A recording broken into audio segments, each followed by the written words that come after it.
Goeiedag, welkom by my Spreuke Junk Journal, my reis deur Spreuke. Elke bladsy vertel 'n storie. Elke blommetjie, elke foto, elke vers en elke gebedjie herinner my aan God se goedheid. Hierdie is nie net 'n boek nie. Dit is my reis saam met die Here.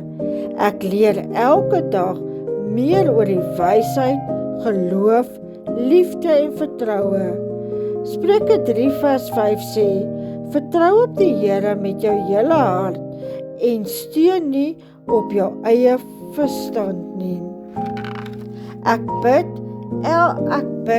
dat elke persoon wat hierdie video kyk, die Here se liefde en wysheid en nabyheid sou ervaar. Dankie dat jy saam met my hierdie reis stap. Mag God jou ryklik seën. Baie liefde en groete, Petro Graafkonde. En sal jy asseblief die video 'n like gee, 'n share of 'n komment los. Geseënde dag hê.